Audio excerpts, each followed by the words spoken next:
In this task we need to set up password authentication for from jump host to all app servers. So what is password authentication? So if you come here, if I do ssh ubuntu at the right madhukarari.com,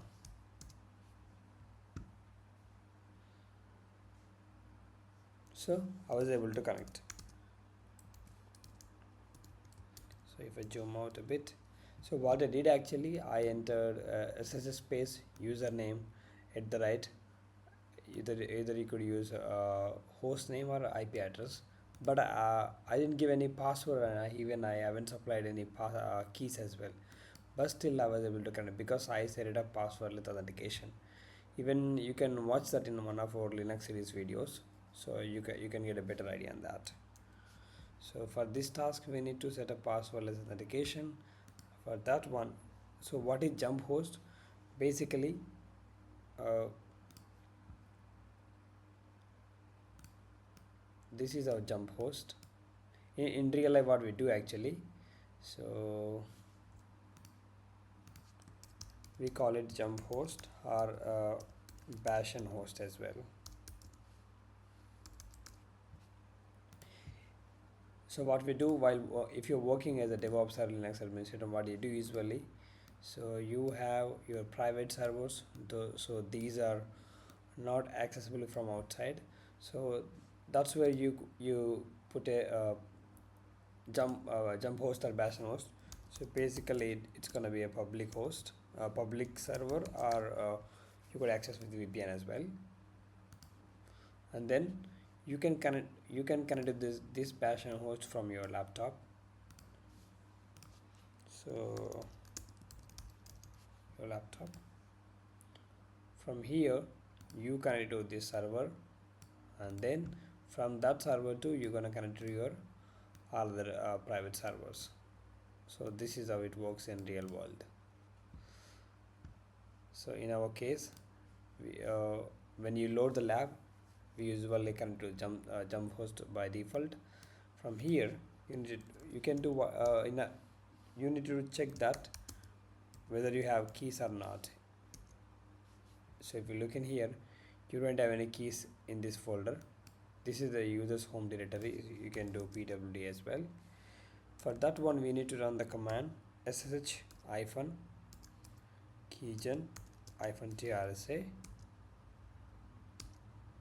I'm not gonna give any name, no passphrase, and that. So once you run the command, it's gonna create basically a couple of keys. One is public.pub, another one is private. So if we run the command ls-l again inside this folder, you can see pub is a public key and private key. So you need to put this public key in our all app servers. Then while connecting you don't need to give a password, it automatically picks this private key from this folder and it's gonna connect to the server. So let's achieve that. Just do ssh space Tony stf01 and then yes, and then you can copy the password and paste it. So you don't need to be a sudo user because you need to connect to this Tony user. So it says that all apps are through their respective sudo users. So these are the sudo users, not root user. Okay, and then here you need to go to whether we have that folder. No, I don't think so. To pwd ls-a. So you don't have that folder.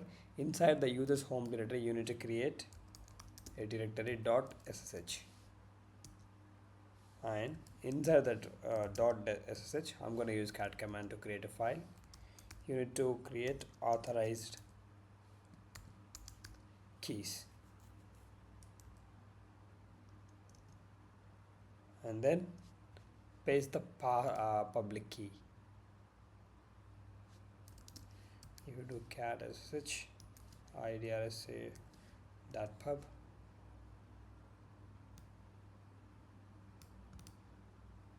copy it and paste it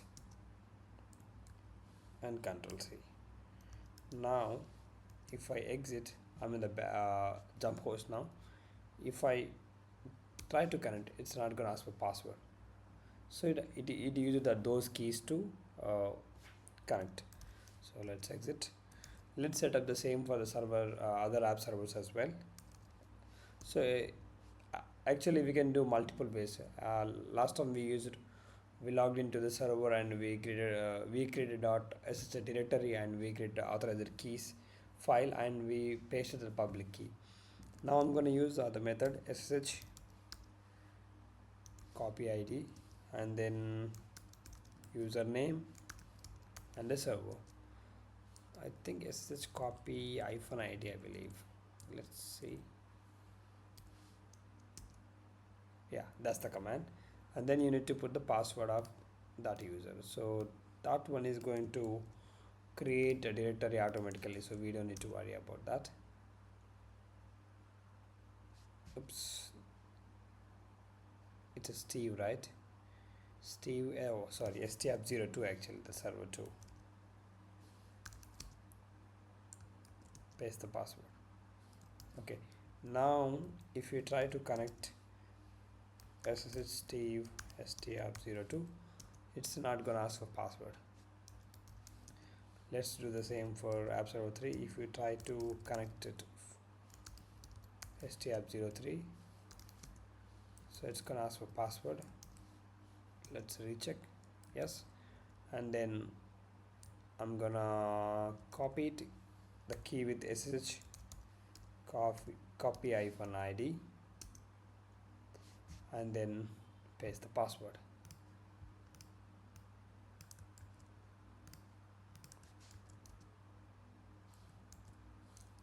Let's rerun. Now we are able to connect.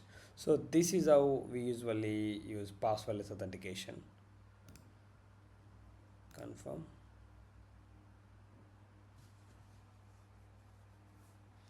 And it's been done. Thank you so much for watching. Just practice this thing with your own server. Thank you.